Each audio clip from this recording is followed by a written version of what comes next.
সৃষ্টি করেছেন। সুবহানাল্লাহ।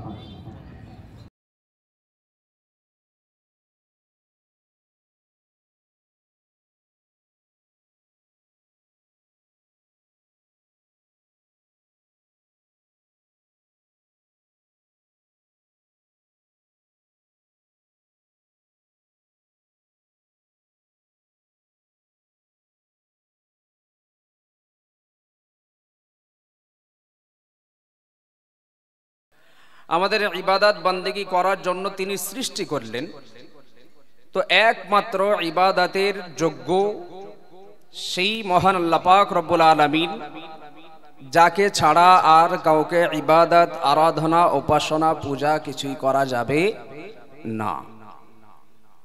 তাহলে তাকেই ইবাদত করতে হবে, আল্লাহ পাক রব্বুল আলামিন আদেশ করলেন। তারপর পরই ওয়াবিল ওয়ালিদাইনি ইহসানা, মহান আল্লাহ জানালেন আল্লাহ পাক রব্বুল আলামিনের ইবাদতের পরে যার সম্মান করা লাগবে, যার খিদমত করা লাগবে, যার সন্তুষ্টি করা লাগবে, তিনি আর কেউ নন, তিনি আমার জন্মদাতা পিতা ও গর্ভধারিণী মা। জোরে বলেন। আমরা যারা আছি প্রত্যেকেই কেউ কারো না কারো সন্তান, আবার অনেকেই আছি, ম্যাক্সিমাম আছি এখানে যারা, প্রত্যেকেই আমরা এটা স্বীকার করব আমাদের একটা দুটো তিনটে যাওক বাচ্চা কাচ্চা আল্লাহ দিয়েছেন। তার মানে আমরাও কারো না কারো কোনো না কোনো সন্তানের পিতা ও মাতা। যেমন আমাদেরও মাতা পিতা রয়েছে, তেমন কোনো না কোনো সন্তান আল্লাহ আমাদের দিয়েছেন, তাদেরও পিতা মাতা আমরা। তো আল্লাহ পাক রব্বুল আলামিনের ইবাদতের পরে যার শান, যার শওকত, যার সম্মান আমাদের করা লাগবে, যার খিদমত করা লাগবে, যার সন্তুষ্টিতে রাখা লাগবে, তিনি আর কেউ নন, আমাদের পিতা ও মাতা। আল্লাহ পাক রব্বুল আলামিন হাদিসে কুদসির মধ্যে ঘোষণা দিলেন, মান রাদিয়া আনহু ওয়ালিদাহু ফাআনা আনহু রাদি। আমি তার উপরেই সন্তুষ্ট হয়ে যাব যার উপরে তার পিতামাতা সন্তুষ্ট থাকবেন। জোরে বলেন। রাসূলুল্লাহ সাল্লাল্লাহু আলাইহি ওয়াসাল্লাম জানালেন, রাদিয়াল্লাহু ফি রিদাল ওয়ালিদাইন, আল্লাহ পাক রব্বুল আলামিনের সন্তুষ্টি তার পিতামাতার সন্তুষ্টির উপরেই নির্ভরশীল। ঠিক তারপরেই জানালেন ওয়াসাখতুল্লাহি ফি সাখতিল ওয়ালিদাইন, এবং আল্লাহ পাক রব্বুল আলামিনের অসন্তুষ্টি, নারাজগি তার পিতামাতার নারাজগির উপরেই, তার পিতামাতার অসন্তুষ্টর উপরেই নির্ভরশীল। তাহলে আল্লাহ পাক রব্বুল আলামিনকে সন্তুষ্টি করতে হলে পিতামাতার সন্তুষ্টি লাগবে না লাগবে না? একটু আওয়াজ দিয়ে বলেন। লাগবে। যাদের পিতা মাতা নাই, আমরা জানি পিতা মাতার মূল্যবোধ কি, কিন্তু আমাদের জানা দরকার যাদের পিতামাতা এখনো হায়াতে রয়েছেন, আল্লাহ পাক রব্বুল আলামিনের রেজাবন্দি সন্তুষ্টি অর্জনের বলা যেতে পারে প্রথম ধাপ পিতামাতার সন্তুষ্টি। আল্লাহ রাসূল সাল্লাল্লাহু আলাইহি ওয়াসাল্লাম তিনিও একজন এতিম নবী ছিলেন। তিনি তার আম্মাজানের গর্ভে আসার পূর্বেই তদানীন্তন সময়ে মক্কার জমিনে, মক্কা শহরে গোলাম কেনা বেচা হতো। রাসূলুল্লাহ সাল্লাল্লাহু আলাইহি ওয়াসাল্লামের আব্বাজান আব্দুল্লাহ, তিনি মক্কার বাজারে গেলেন, গোলাম কেনা বেচা হচ্ছে। সেখানে তিনি দেখলেন এক সাইডে একজন 9 বছর বয়স হবে এক বালিকা, ঘন কালো কৃষ্ণ বর্ণ হবে রং, হালকা পাতলা রুগ্ন, কিন্তু মায়াবী নজর তার দাঁড়িয়ে রয়েছে। তিনি ভাবলেন বাড়িতে আমিনা একা একা থাকেন, যদি তাকে আমি খরিদ করে নিয়ে যাই তাহলে সে একজন সঙ্গী পাবে, সারাদিন তার সময়টা ভালো কাটবে। একাকী সময় খুব একটা ভালো যায় না। তো তিনি নিয়ে এলেন, খরিদ করে নিয়ে এলেন।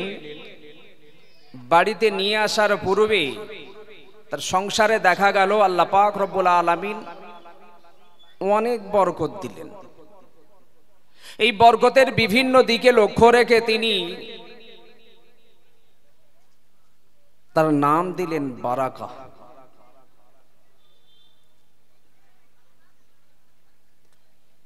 কিছুদিন যাবার পরে রসুলের আব্বাজান আব্দুল্লাহ তিনি সিরিয়াতে বাণিজ্যের জন্য বার হলেন। আমি খুব সংক্ষেপে, ভালো করে শুনুন। ইতিপূর্বে এক রজনীতে রসুলের আম্মাজান আমিনা তিনি স্বপ্নে দেখলেন আকাশ থেকে এক নক্ষত্র তার কোলে এসে পড়েছে। এই স্বপ্নের কথাটি ওই ছোট্ট বালিকা বারাকার কাছে উপস্থাপন করলেন রসুলের আম্মাজান। ওই বারাকা সে সময় এই স্বপ্নের ব্যাখ্যা বলা যেতে পারে, তাবির বলা যেতে পারে, যে আমার মনে হচ্ছে আল্লাহ পাক রব্বুল আলামিন আপনার খুব সুন্দর একটা ফুটফুটে সন্তান দান করবেন। তখনও কিন্তু আম্মাজান আমিনা জানেন না তিনি গর্ভবতী। কিছুদিন পরে তিনি উপলব্ধি করলেন তিনি সত্যিই গর্ভবতী। যথাসময়ে রসুলের জন্ম হলো। এই জন্মের পূর্বেই রসুলের আগমনের বা রসুলের চেহারা সুরতের একটা তাবির ওই কালো রঙের ছোট্ট বালিকা তার আম্মাজান আমিনার কাছে করল। রসুলের জন্মের শুরু থেকে শেষ পর্যন্ত যে সঙ্গী ছিল একমাত্র সঙ্গী ওই বারাকাই। রসুল ভূমিষ্ঠ হলেন, সঙ্গে বারাকাত নিজ হাতের আম্মাজান আমিনার কাছে উপস্থাপন করলেন এবং বললেন, আমি যেমনটি ভেবেছিলাম তার থেকে অনেক অনেক অনেক গুণে বেশি আল্লাহ পাক রব্বুল আলামিন সুন্দর সুদর্শন লাবণ্যময়ী চেহারার একটি ফুটফুটে শিশু সন্তান, বালক সন্তান আপনাকে দান করেছেন।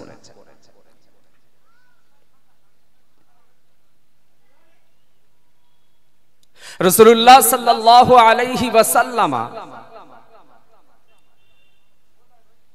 যাকে সে নিজে হাতে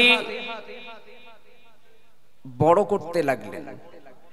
রসুলের আম্মাজান ইন্তেকাল হলো, বারাকার নতুন মনিব হলেন রাসূলুল্লাহ সাল্লাল্লাহু আলাইহি ওয়াসাল্লাম। রসুলের দাদু খুবই চেষ্টা করলেন বারাকাকে বিবাহ দেওয়ার জন্য, অন্যত্র প্রদান করার জন্য, কিন্তু তিনি রাজি হননি। কারণ রসুলের আম্মাজান আমিনা ইন্তেকালের সময়ে আমার কাছে দিয়ে বলেছেন যে তুমি তাকে দেখে রেখো। সেজন্য তিনি বিবাহ করতেও রাজি হচ্ছেন না। সময় অতিবাহিত হচ্ছে, সময় চলছে, সেই শিশু বালকে পরিণত হলো, বালক থেকে যুবকে পরিণত হলো। আম্মাজান খাদিজার সাথে বিবাহ হলো। আম্মাজান খাদিজা রাদিয়াল্লাহু তাআলা আনহাকে ডেকে দেখিয়ে দিলেন, পরিচয় করিয়ে দিলেন বারাকাকে দেখিয়ে যে ইনিও আমার আরেকজন মা। একটু জোরে হবে না?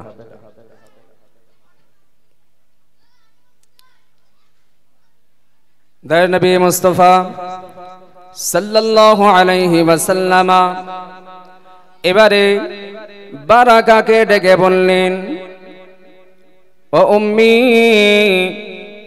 আপনি এতদিন বিবাহ শাদী করেননি, কারণ আমার দেখভালের দায়িত্ব আমার আম্মা জান আপনাকে দিয়েছিলেন। আর তো আমার দেখভাল করা লাগবে না, আমার দেখভাল করার সঙ্গিনী হিসাবে আমি আর কাউকে নয়, খাদিজার মতো একজন নারীকে পেয়েছি। ও উম্মি, এবারে আপনাকে বিবাহ শাদী করতে হবে। এবার তার উপায় নেই, আমার তো একজন দেখার সঙ্গী আমি পেয়ে গেছি, আপনার এবার সঙ্গীর প্রয়োজন, বিবাহ করতে হবে। বিবাহ দেওয়া হলো, তার ঘরে সন্তানও হলো, তার স্বামীর ওবাদা ইন্তেকাল হলো, তার সন্তানের নাম রাখা হলো আইমান।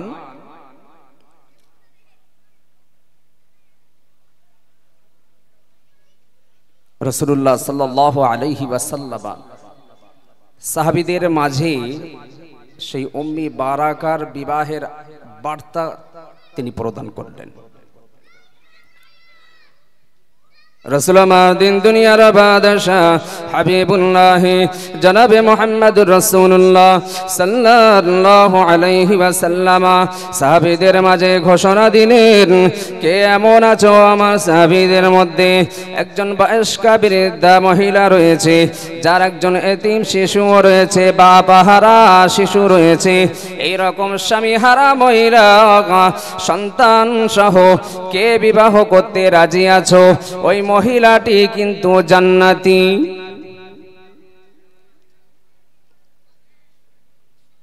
কেমন আছো? জান্নাতি, কিন্তু স্বামী হারা এতিম সহ ওই মহিলাকে বিবাহ করতে রাজি আছো? যায়েদ ইবনে হারিসা উঠলেন, আমি বিবাহ করব। যায়েদ ইবনে হারিসার সাথে বিবাহ দেওয়া হলো। রাসূল আবার দিন দুনিয়ার বাদশাহ যায়েদ ইবনে হারিসাকে জিজ্ঞাসা করলেন, ও বাবা যায়েদ, তুমি কি জানো তুমি কাকে বিবাহ করেছো? যায়েদ উত্তর দিয়ে বলল, ইয়া রাসূলুল্লাহ, হাবিবাল্লাহ হুজুর, আমি বিবাহ করেছি উম্মে আইমানকে। রাসূল আবার জানিয়ে দিলেন, ও যায়েদ, তুমি শুধু উম্মে আইমানকে বিবাহ করনি, তুমি বিবাহ করেছো আমি রাসূলুল্লাহর আম্মা জানকে। একটু মুহাব্বতে বলেন নারে তাকবীর। রাসূলুল্লাহ সাল্লাল্লাহু আলাইহি ওয়াসাল্লাম যায়েদকে বললেন, কি যায়েদ, তুমি উম্মে আইমানকে নয়, তুমি আমি রাসূলুল্লাহর আম্মা জানের সাথে বিবাহ করো। তো রাসূল তাকে নিজের মায়ের মতো ভালোবাসতেন। যেমন আম্মাজান হালিমাতু সাদিয়ার জন্য রাসূলুল্লাহ সাল্লাল্লাহু আলাইহি ওয়াসাল্লাম চাদর মোবারক বিছিয়ে দিয়েছিলেন, ঠিক তেমনই মদিনা থেকে হিজরত করার পরে উম্মে আইমান বারাকা তিনি খুব ক্লান্ত হয়ে পড়লেন, চোখে মুখে ক্লান্তির ছাপ রয়েছে। রাসূলুল্লাহ সাল্লাল্লাহু আলাইহি ওয়াসাল্লাম নিজের চাদর মোবারক একটু ভিজিয়ে দিয়ে চোখে মুখে তিনি বুলিয়ে দিয়েছিলেন নিজ হাতে।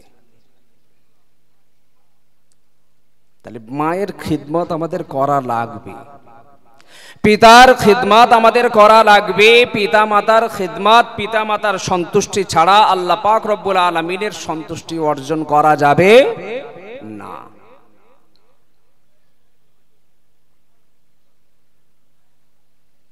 রাসূলুল্লাহ সাল্লাল্লাহু আলাইহি ওয়াসাল্লামের ইন্তেকালের সময় তিনি অনেক বার্তা রেখেছিলেন, তার মধ্যে এটিও একটি বার্তা ছিল যে উম্মে আইমানকে তোমরা সম্মান করো। দেখো, আজ আমরাও কোনো না কোনো মায়ের সন্তান, বা আমরাও এমন পিতা, আমাদের কোনো না কোনো সন্তান আছে। তো আমরা যারা সন্তান, আমাদের একটু চিন্তা করা লাগবে যে আল্লাহ পাক রব্বুল আলামিন আমাদেরকে তাদের ওসিলা করেই দুনিয়াতে পাঠিয়েছেন, তারা ছাড়া আমার কোনো অস্তিত্ব নেই। তাহলে তাদের সন্তান হিসাবে পিতামাতা, তার খিদমত, তার সম্মান, তার সন্তুষ্টি, এদিকে খেয়াল রাখা একান্ত দায়িত্ব, কর্তব্য আমারই। রাসূলুল্লাহ সাল্লাল্লাহু আলাইহি ওয়াসাল্লামকে যেমন মহান আল্লাহ পাক রব্বুল আলামিন তার উম্মত উম্মতি দিগের জন্য তিনি নবী করে পাঠালেন। যাক, লম্বা চওড়া বক্তব্য আর নয়। আমার শ্রদ্ধেয় ভাই শাহানুর সেলিম সাহেব ভাইজান এসেছেন, যারা এখনো এদিকে ওদিকে ছড়িয়ে ছিটিয়ে আছেন, সকলের কাছে আমি এক করজোরে নিবেদন রাখছি, আপনারা কাল বিলম্ব করবেন না, দয়া করে এই দুনিয়াবি জান্নাতি বাগান এড়িয়ে যাবেন না। আমরা যে যত বড়ই গুনাহগার হই না কেন, জাহান্নামে যাব না, জান্নাতে যাব, এই আশা কিন্তু আমাদের প্রত্যেকের আছে। তাহলে সেদিন সেই জান্নাতের আশা আমি কি করে রাখতে পারি?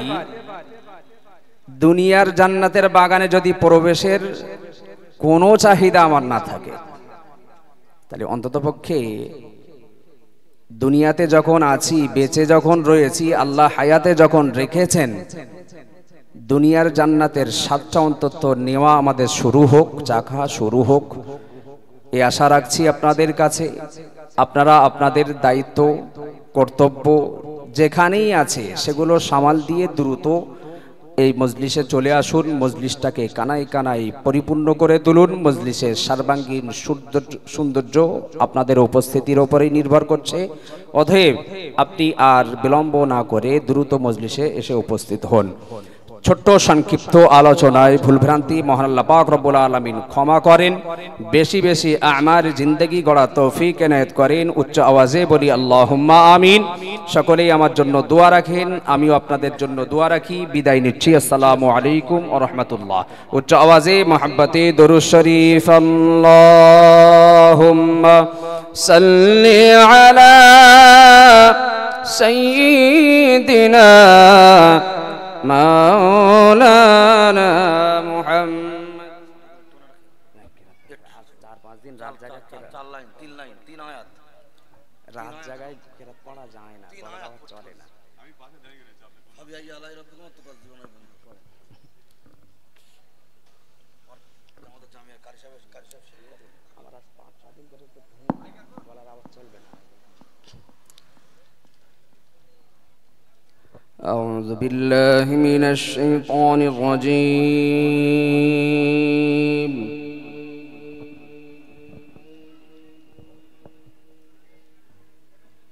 بسم الله الرحمن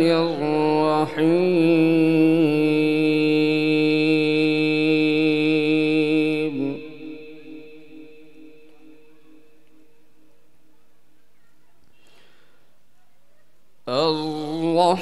الرحمن علم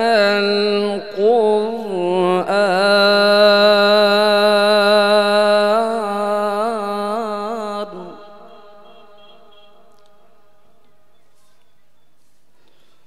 خلق الإنسان علمه البيان.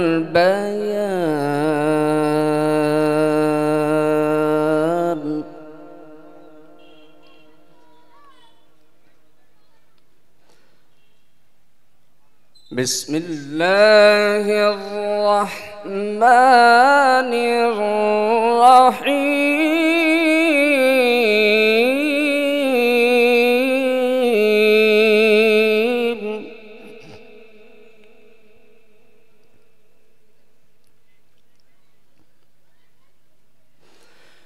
بسم الله الرحمن الرحيم. الرحمن علم القرآن خلق الإنسان علمه البيان.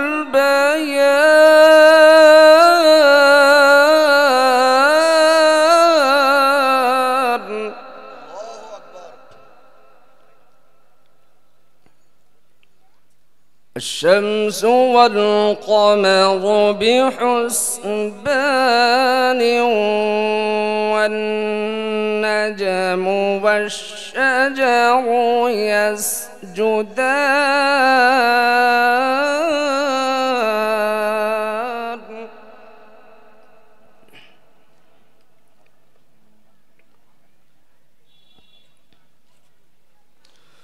والسماء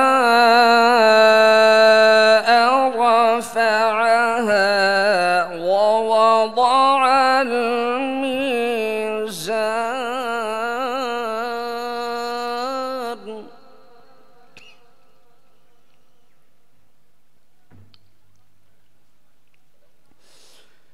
ألا تطغوا في الميزان وأقيموا الوزن بالقسط ولا تخسروا الميزان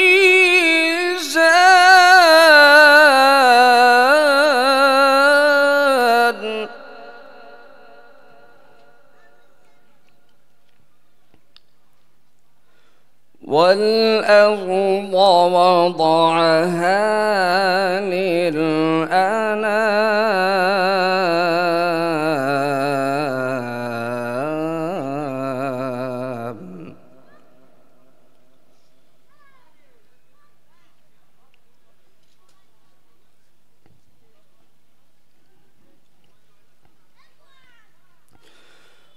والأرض وضعها للأنام فيها فاكهة والنخل ذات الأكمام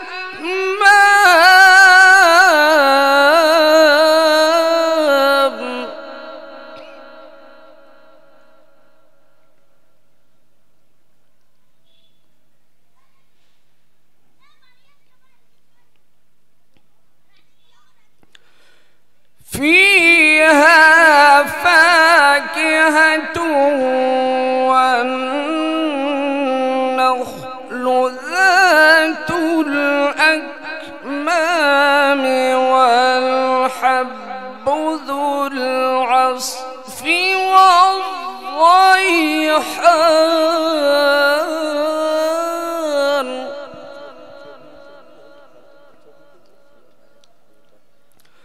فبأي آلاء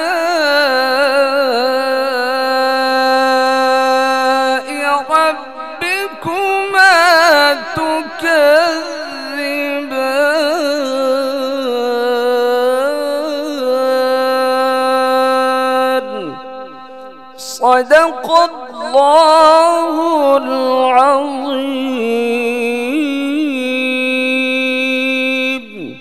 السلام عليكم ورحمة الله.